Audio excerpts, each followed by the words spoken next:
Drink water. What's going on, YouTube? It is your boy Thomas, and I'm back with another sneaker review. Another one. Nike Dunk Low Retro White and Black, aka the Nike Dunk Low Pandas. Let's get right into the review.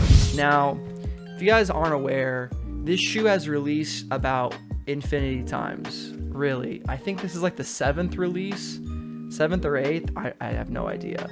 But they released once again this past Friday on Nike app, and like everyone knew they were coming out, right? The links were on Twitter. If you didn't have an early link for these and didn't see them, well, you're not following the right people apparently, because everyone knew they were coming out. The stock was like 47,000 pairs, and they were released at all sizes, so it was like the best time to possibly get them.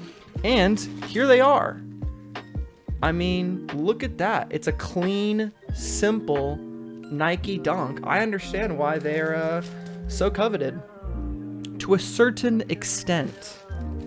You know, to me, like, these shoes are sick for sure. It's a staple sneaker that will never not be cool, in my opinion. But is the Nike Dunk worth all of the hype that's going around them? Because to me, it's just a low Nike Dunk at the end of the day, right? I mean, that's obvious. That's the model and silhouette. It's a 35-year-old basketball shoe, right? That is just timeless. I mean, the back, the shape of the heel tab and the Nike font and their large and in charge sans serif font, which is oh so good. I do love the Nike font, guys. It is a good one. But I mean, it's the most copied silhouette in streetwear, right? It's like the go-to for a luxury sneaker brand. You just kind of slightly alter a Nike Dunk, and there you go. But there's a reason why. It's because it's iconic, and people are calling these the new Air Force Ones because everyone's wearing them, and they seem to be the defining sneaker of the game right now. And to me, at a certain point, I'm like, why? But I also kind of get it. Like, I don't know. I guess I've been viewing the sneaker game and market community from afar for the past few years, so I haven't really seen the trends happen at a micro level.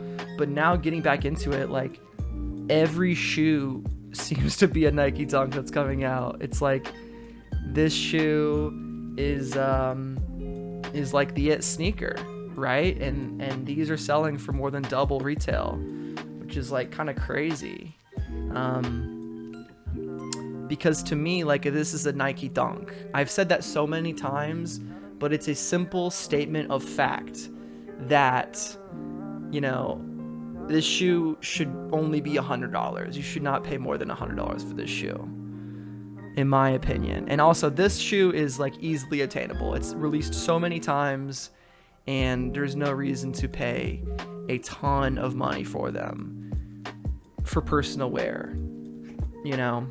But like, why is the Nike Dunk so popular right now? Like, can you guys answer that? I don't know. I really don't. But every shoe is like women's Nike Dunk. Also, like, I don't get that either.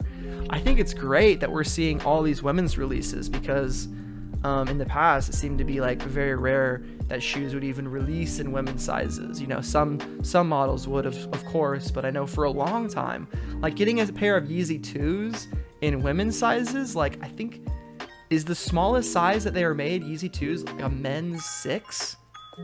That could be true. I don't know. I could put it up on screen as well. I'm not sure. But the sneaky, like, women's only release of these shoes, that's like, it goes up to 10.5, like women's 12.5 or something, which is my size, which is great. So that size is always like the one that I go for. I haven't hit a single women's sneaker Dunk release or whatever. Any of these like sneakers releases are like 10 a.m. Nike app releases. But yeah, guys, it's interesting to me to look at this shoe and be like, this is the shoe, because to me this is just a shoe, right? That's the difference. The shoe versus a shoe.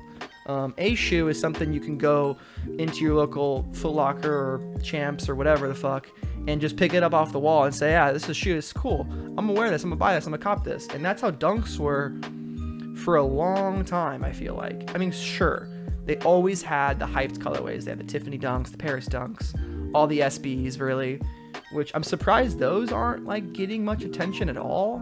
It's really these, but like a lot of people don't like the big fat tongues, but man, like a pair of skunk Dunks, like 420 just happened. Come on, that shoe is clean. Saw a guy selling a pair of Miss Pac-Mans, or Mr. Pac-Mans, I guess, just a regular Pac-Man on a sneaker market on Reddit for like $3.25, and I was like, damn, that was a clean pair of shoes. Like the suede, like, man, that's definitely before my time, like the mid 2000s Dunks, up to like the 2010s, you know, still a little bit before my time, but those are some clean shoes. So is this shoe.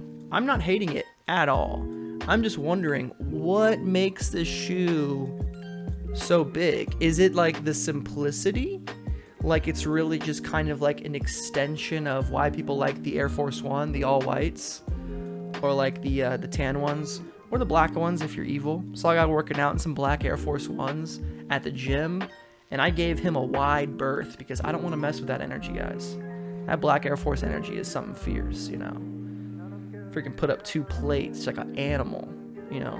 Heavy metal music blaring. I don't know what I'm even talking about right now, but these are the Pandas, guys, and they are a black and white pair of Nike Dunks. If you made it this far, you're an absolute legend, or you fell asleep on the video and it's playing at night at 3 a.m. because you're psychotic and need to sleep with videos going on all night. Couldn't be me. That's not me at all. But thank you guys so much for watching. Remember to like, comment, and subscribe. I'm talking too fast, way too fast, because my B12 vitamin just kicked in and I got extra energy. Peace.